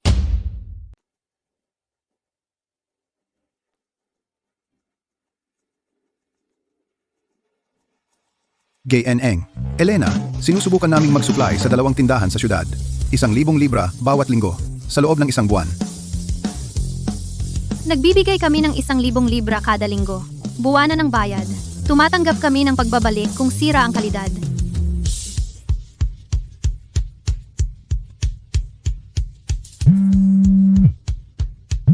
GNG. Elena, narito ang numero ngayong buwan. 70% repeat rate. Pwede ba tayong lumawak sa 8 tindahan? Magsimula sa 4 sa loob ng 2 linggo. Tapos 6. Bakit? Kung hindi kaya ng iba, problema nila iyon. Kung hindi natin kaya, sisirain natin ang sarili nating reputasyon. Ang tatak ng daloy ay hindi kayang tumanggap ng ganoong pinsala. Ang ibang supplier ay patuloy na pinipilit akong lumawak. Pero ikaw lang ang pumipigil sa akin. Ang atsara ng daloy ay tumatanggap lamang ng order na kaya nating gawin. Sige, gagawin natin ang paraan mo. Magsimula sa 4.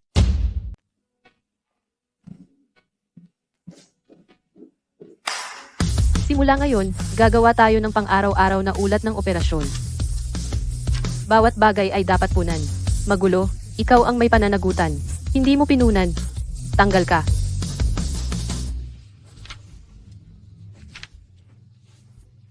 GNG. Elena, ang team mo ay mas masusing kaysa sa aming sariling supermarket.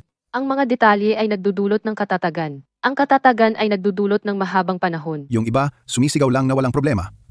Kayo talaga, naghahatid at pinapanatili ang kalidad. Mga supplier tulad nyo, mahirap hanapin. Sabi ni Ross, iba tayo sa iba. Ang iba ay umaasa sa salita, tayo ay umaasa sa produkto. Gusto kong marinig iyan. Maraming usap, kaunting aksyon. Elena, nagsimula si Richard ng panibagong brand. Tinatawag na Atsara ng Daloy. Ibinebenta sa 2 piso bawat kalahating kilo. Kalahati ng presyo natin. Ang lupon ng mga direktor ay nasa ilalim ng maraming pressure. Nagtatanong sila kung pwede nating ibaba ang presyo. Hindi, pwede niyang palitan ang pangalan, pero hindi magbabago ang kanyang proseso. Elena, paano kung ibaba na lang natin ng 40 sentimo? Ross, hindi ko kaya. Ang mga sangkap ko, ang paggawa ko, lahat ng oras ko ay napupunta dito. Siya ay nagbebenta ng mura. Ako ay nagbebenta ng pangalang Daloy. 3 araw at gabi ng trabaho. Ang pagdali-dali ay hindi maihahambing doon. Inaanyayahan ko kayong lahat na makita ang aking pabrika. Kapag nakita nyo, maiintindihan nyo kung bakit hindi ko kayang ibaba ang presyo.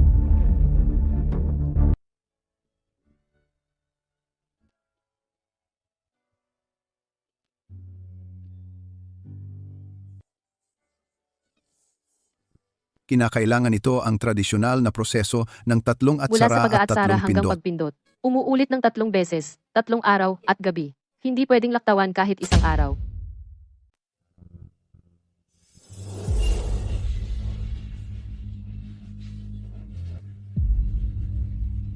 Elena, bumaba ng 20% ang benta sa nakalipas na ilang araw. Huwag magmadali. Hintay lang ng konti pa. Sinubukan ko rin yung mura. Mapait at masakit sa lalamunan. Hindi tama ang lasa. Medyo mas mahal, pero masarap. Kapag nakatikim ka na ng maganda, ayaw mo na ng mura. Elena, lumabas na ang datos. Sa unang 3 araw, bumaba ng 20% ang benta. Pero mula ika-4 na araw, nagsimulang bumalik. Sa loob ng 1 linggo, kumpara bago ang pagbaba ng presyo, tumaas ng 15% ang benta. Walang digmaan sa presyo ang makatalo sa iyo. Ang kalidad ang panlaban sa kompetisyon. Hindi lahat ang presyo. Naaalala ng mga customer ang lasa. Gusto kong magreklamo. Tingnan mo, may buhangin dito. At may buhok. Nagbebenta ka ba ng atsara o basura? Ang murang atsara ni Richard de la Cruz ay nahuli na. Hindi ang lasa ang problema. Nakita nila ang buhangin at buhok. At ang ilan ay nagkaroon ng pagtatae. Ito ang pabrika na gumagawa ng atsara ng Daloy. Ang kalagayan ng kalinisan ay nakakagulat. Natuklasan ng investigasyon na ang gumagawa ng atsara ng Daloy ay eksaktong ang dating naparusahan para sa paglabag sa trademark. Ang tunay na tagapamahala ng nabuwag na paggawaan ng atsara ng Daloy, Richard de la Cruz. Nanay, napanood mo ba ang balita? Nalantad ang pabrika ni Richard. Ito ang pagkakataon natin. Nakita ko, talagang lahat ng kanyang kliyente ay lalapit sa atin. Elena, tinatakan ng mga regulator ng industriya at merkado ang pabrika ni Richard. Lahat ng kanyang kliyente ay tumatawag, nagtatanong tungkol sa ating mga produkto.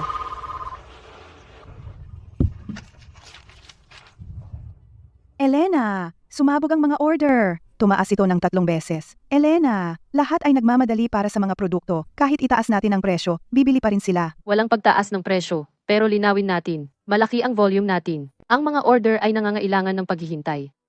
Ang mga handang maghintay, ginagarantiya natin ang kalidad at dami.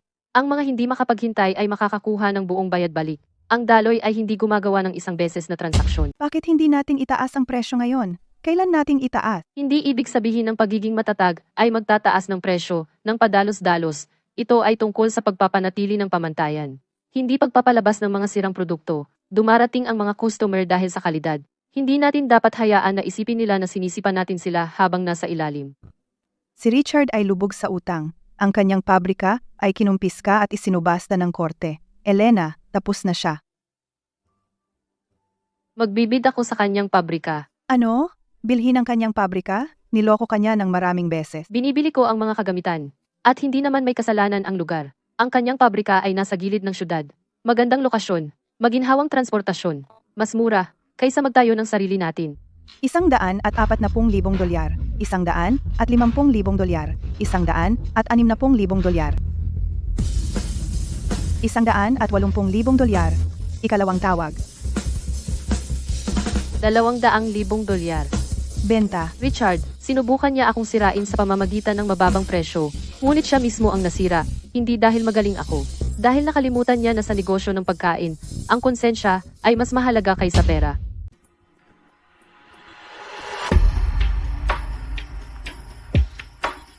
G&G. Elena, alam naming mali ang sinuportahan namin dati. Pakiusap, tanggapin niyo kami. Umaasa sa amin ang aming mga pamilya. Pwede kayong lahat manatili. Pero may isang patakaran. Kalimutan ang dati ninyong paraan. Magsimula ng bago ayon sa pamantayan ng daloy. Ang kaya, mananatili. Ang hindi, umalis na ngayon. Ang atsara ng daloy ay nangangailangan ng 3 araw at 3 gabi. Unang timplada para alisin ang hilaw, pangalawang timplada para sumipsip ng lasa, at pangatlong timplada para makuha ang anyo. Walang pagdadaya sa oras. Walang laktaw sa proseso. Sino mang magdaya ay tanggal. Lahat ng mahigit 30 manggagawa ay sasailalim sa muling pagsasanay. Naligaw sila dahil kay Richard de la Cruz. Ngayon, binibigyan ko sila ng pagkakataon. Hindi dahil mahina ako, kailangan ng daloy ng mga tao. Kailangan nila ng kabuhayan. Elena, binili mo ang pabrika ng kalaban sa halagang 200,000 piso at tinanggap mo rin ang kanyang mga tao. Ang laki ng puso mo. Hindi ito tungkol sa pagkakaroon ng malaking puso. Walang personalan. Matibay ang pabrika. Masisipag ang mga manggagawa. Kung naligaw sila, ibalik lang sa tamang landas. Elena, may mali. Tingnan mo online. Bigla na lang tayong binabatikos ng lahat.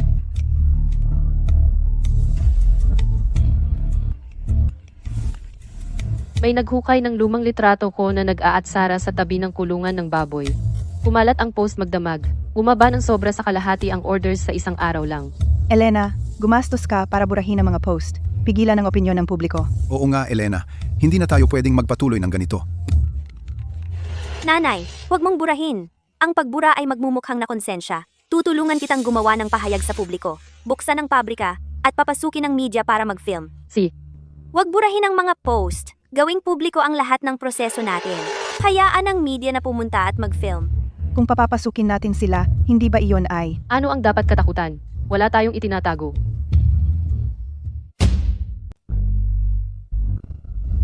Naghalo-halo na ang mga komento.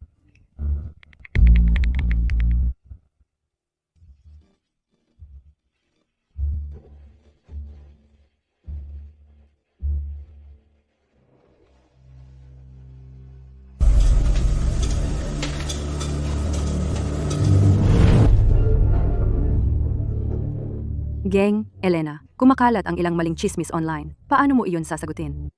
Nagsimula ako sa tabi mismo ng kulungan ng baboy, sa bakanting lote sa tabi nito. Ang pagmula sa mahirap na pamilya ay hindi nakakahiya. Ang pagbebenta ng maruming pagkain ay nakakahiya. Ang atsara ng daloy ay dapat malinis at malusog. Maaari kayong mag-inspeksyon anumang oras. Pagkatapos lumabas ang panayam, biglang lumampas sa 1,000,000 ang views. Bumaliktad ang comment section. Tiningnan ko ang website na 12000.23, imposible. Ang pagmula sa mahirap na pamilya ay hindi nakakahiya. Bumawi ang mga pagbebenta ng maruming pagkain ang nakakahiya. Higit pa kaysa bago ang mga mapanirang artikulo.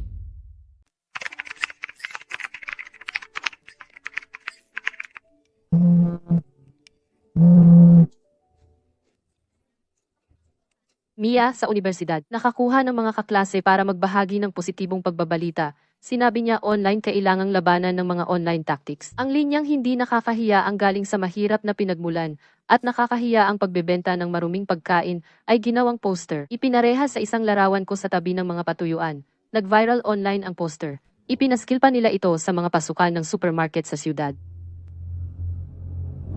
Inilista ng Konseho ng Bayan ang atsara ng daloy bilang pangunahing proyektong sinusuportahan. Ang paggawaan na walang nagmamalasakit dati ay ngayon ang pinagmamalaki ng bayan. Nagpapasalamat ako sa mga tumulong sa akin dati. At sa mga nagmamahal sa atsara ng daloy, sila ang mga tumulong sa isang babae mula sa kulungan ng baboy na tumayo sa podyum ng syudad. At gusto ko ring pasalamatan ang mga nanlait sa akin dahil binigyan nila ako ng pagkakataon na patunayan ang sarili ko. Nanay, trending ang atsara natin. Top 5 sa buong bansa. Maraming netizen ang pumupuri sa akin at nagbibigay ng kredito. Talagang nagpapakumbaba ako. Ang tagumpay na ito ay hindi lang akin, kundi pag-aari ng bawat miyembro ng atsara ng daloy, ang resulta ng ating sama-samang pagsisikap.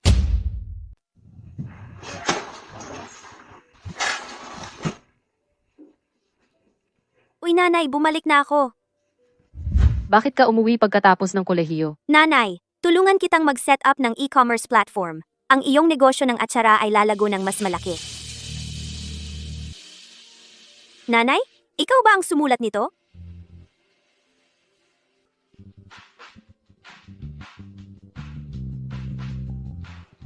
Nanay, hindi lang ito notebook. Ito ang encyclopedia ng atsara.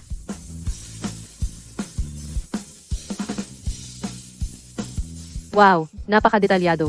Nanay, hindi mo alam kung gaano kalaki ang nagawa mo. Ang 3 notebook na ito ay ang buong pundasyon ng atsara ng Daloy.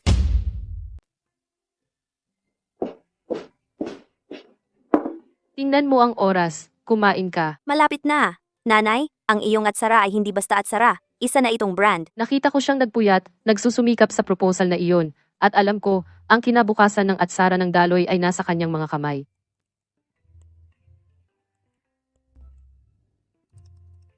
Nanay, tutulungan kitang isulat ang kwento ng brand. Ang kwento mo ang pinakamagandang advertisement. Isang babaeng taga-probinsya na hindi nakatapos ng high school, pinalayas ng mga biyenan, nagsimula mula sa kulungan ng baboy kasama ang 2 anak, sumuporta sa pamilya gamit ang isang garapon ng atsara. Ginawa ni Mia ang aking mga karanasan bilang isang kwento. Kapag pinakikinggan ko, medyo nahihiya ako. Para bang ibang tao ang pinag-uusapan. Nanay, hukang kabahan. Sabihin mo lang ang totoo tungkol sa iyong pinagdaanan. Kung gaano katotoo ang kwento, mas nakakaantig ito sa puso ng tao. Hindi ako masyadong nakapag-aral. Pero isa lang ang ginawa ko sa buhay ko, ang gumawa ng masarap na atsara. Nanay, ang galing!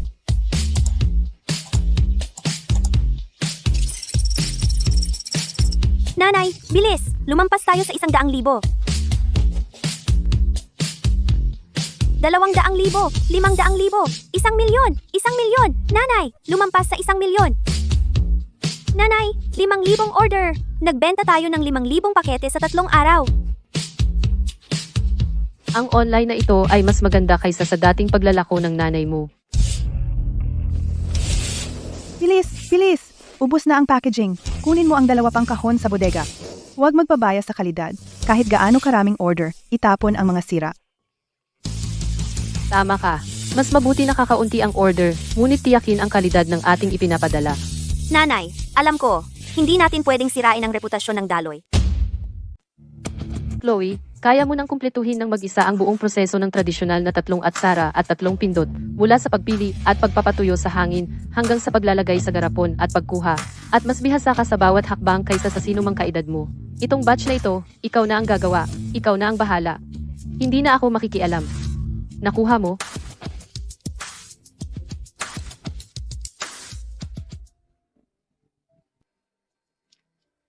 Parang lasa ng ginawa ng lolo mo. Chloe, handa ka nang magtapos.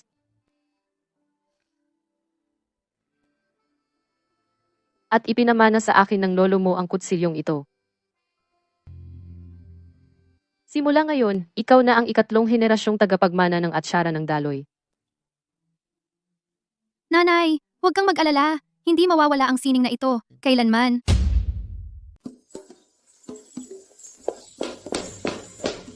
Chloe? Supermarket ng Taluktok. Isa sa pinakamalalaking chain sa bansa. Binigyan nila tayo ng malaking order. Gusto nila na doblehin natin ang produksyon. Ihatid sa loob ng 1 buwan. Doblehin ang produksyon? 1 buwan? Oo, ito na ang pagkakataon natin sa pambansang merkado. Kailangan nating kunin ito. Hindi mo naiintindihan ang merkado. Hindi mo alam kung gaano kalupit ang kompetisyon. Kung palampasin natin ang pagkakataon, pupunta sila sa iba. Ang mabilis na paglaki ay papatay sa kalidad. Hindi maaaring madaliin ang tradisyonal na proseso ng 3 atsara at 3 pindot, 3 araw at 3 gabi, wala kahit 1 oras na mas kaunti. Pwede tayong magdagdag ng tao, mas maraming tapayan, at mag-overtime. Ayos lang ang pagdagdag ng tao, pero hindi natin pwedeng bawasan ang oras. Ang lasa ng atsara ng Daloy ay hindi nagmumula sa pagkakaroon ng mas maraming tao. Inatsara ito gamit ang oras. Masyado kang matigas ang ulo. Masyado kang walang pasensya. Mia, ano ang plano mo? Ang order ng supermarket ng Taluktok ay maaaring magdala sa atin sa 20 lungsod sa buong bansa ng magdamag. Kailangan kong palawakin ang produksyon, kumuha ng mga tao, at magdagdag ng mga shift. pero hindi ako magpapaikli sa proseso. Magdadagdag lang ako ng mas maraming tauhan at kagamitan. Chloe, ano ang inaalala mo? Ang pagpapalawak ay okay, pero kailangan itong gawin ng paunti-unti. Unang palawakin ng 30%, patatagin. Pagkatapos ay palawakin ng susunod na batch. Hindi tayo maaaring dumoble sa isang buwan. Hindi makakasabay ang pamamahala. Tiyak na magbabago-bago ang kalidad. Ang bilis at katatagan ay hindi magkasalungat, pero kailangan mong maghanap ng balanse. Tanggapin ang mga order pero huwag dumoble sa isang buwan. Hatiin sa 3 hakbang. Unang hakbang ay palawakin ng 30%. Patatagin sa loob ng isang buwan. Ikalawang hakbang ay isa pang 30% pagpapalawak. Ikatlong hakbang ay maabot ang target. Hindi maaaring bawasan ng isang araw ang tradisyonal na proseso ng 3 atsara at 3 pindot. Hindi maaaring ibaba ang pamantayan ng hilaw na materyales. Ang isa sa inyo ay mamamahala sa harapang bahagi at ang isa naman sa likurang bahagi. Si Mia ang namamahala sa merkado, order, at kliyente.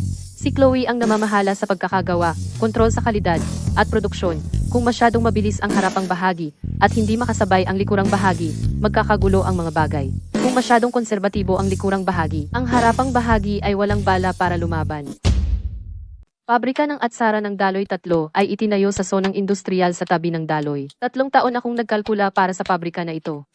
Bawat sentimo ay pinlano. Sabi ng iba, matapang ako.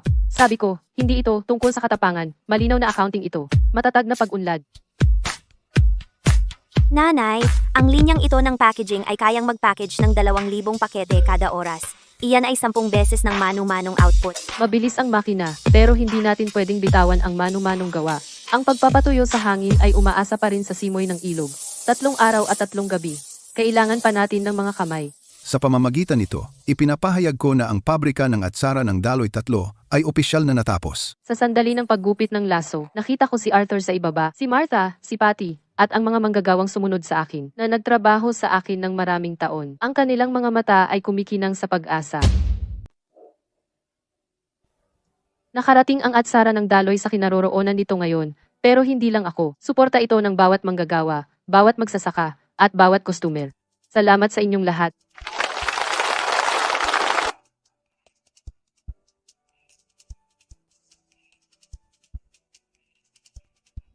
Tatay, hindi kita binigo.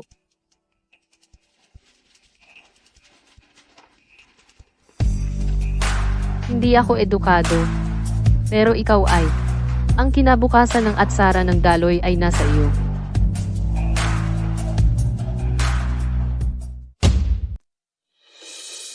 Ngayong taon, lumampas sa 10 milyong piso ang kita. Nagbayad kami ng mahigit 1 milyong piso sa buwis. Nagsimula kami sa 3 manggagawa lang, at ngayon may mahigit 1,000 tao na tayo. Ang ating mga magsasaka ay lumago mula 3 hanggang mahigit 30 kabahayan.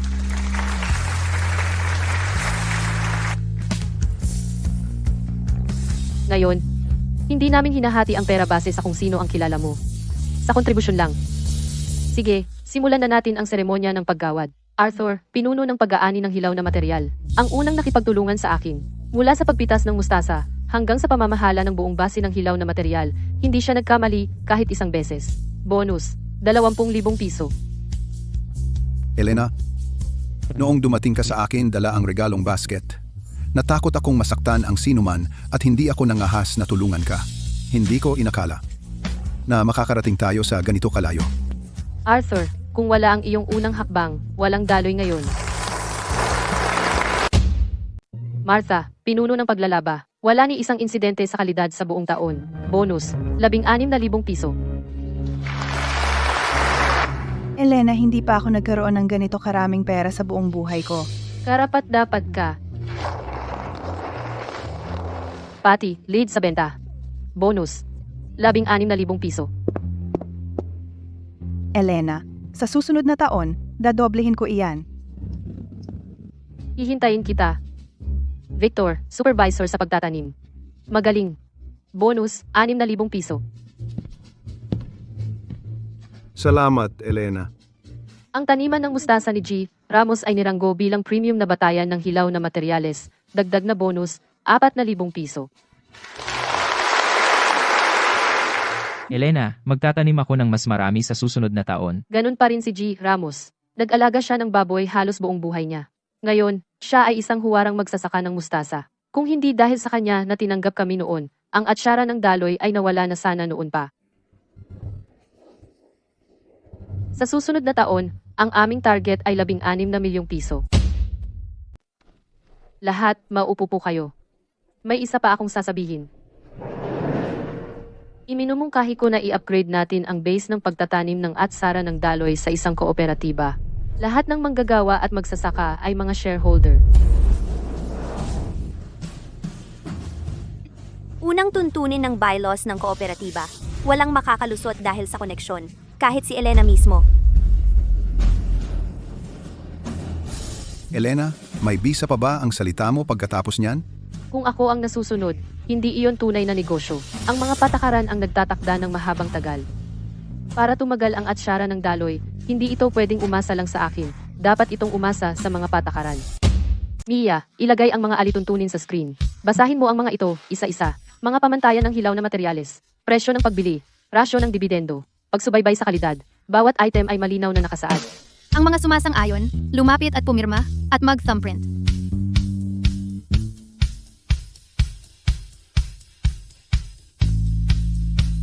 Ikaw naman.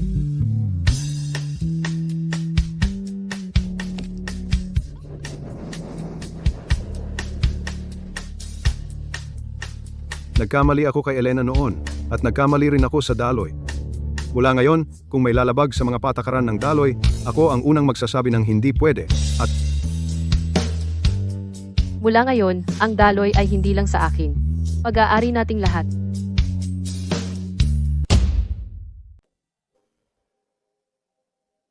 Elena, ang pinakamalaking pagkakamali sa buhay ko ay ang itaboy ka. Dahil ako ay isang hangal na matandang babae, na mas pinapaboran ang mga lalaki kaysa babae at minamaliit ka. Ngunit ngayon, nakikita ko ng malinaw na mas malakas ka kaysa kanino man. Hindi ako humihingi ng tawad. Tulungan mo lang ako. Tutulungan kitang magtanim ng mustasa kahit matanda na ako. Pwede ka pa namang magtrabaho, at hindi kita galit, ngunit hindi natin pwedeng magpanggap na hindi nangyari ang nakaraan. Kaya halika, babayaran ang sahod gaya ng dati, pero susundin natin ang mga patakaran. Lola, dati mong tinatawag na malas si nanay, at ngayon? Ngayon alam ko na, ang nanay mo ang tunay na haligi. Nanay, hindi mo ba talaga galit si Lola? Lahat tumatanda at nagkakamali, pero ang mahalaga ay magbago. Ang lambot ng puso mo. Hindi iyon lambot ng puso, ito ay tungkol sa patakaran. Pumunta siya sa trabaho, babayaran ko ang sahod niya. Ayon sa batas ng kooperatiba, walang espesyal na pagtrato at walang hirap. Iyon ang tinatawag na patas.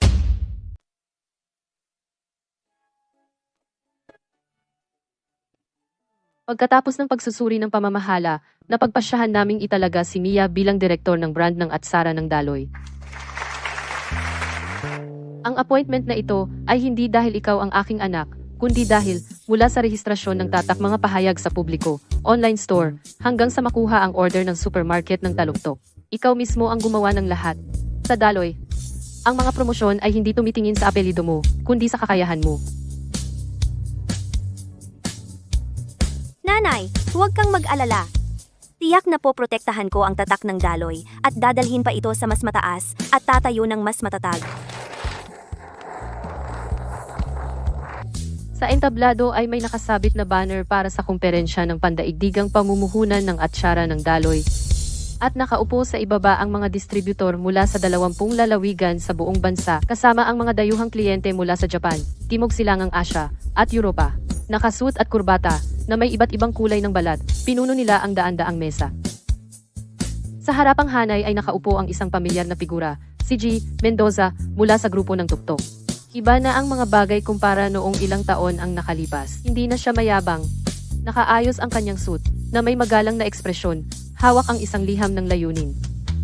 Atsara ng daloy, tradisyonal na proseso ng 3 atsara at 3 pindot, 3 araw at gabi. Walang shortcut, walang tipid sa sangkap, kaya maaari mong ibenta ang mga ito ng may tiwala, at gagawin ko ang mga ito ng may tiwala.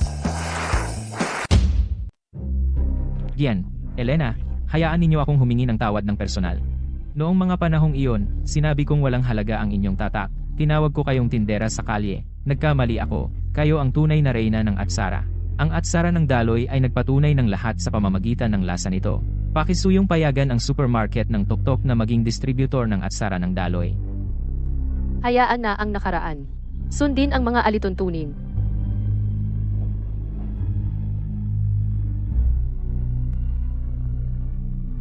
Nanay, nakasign ang kontrata dito mismo. Umabot na tayo ng 20 milyong piso.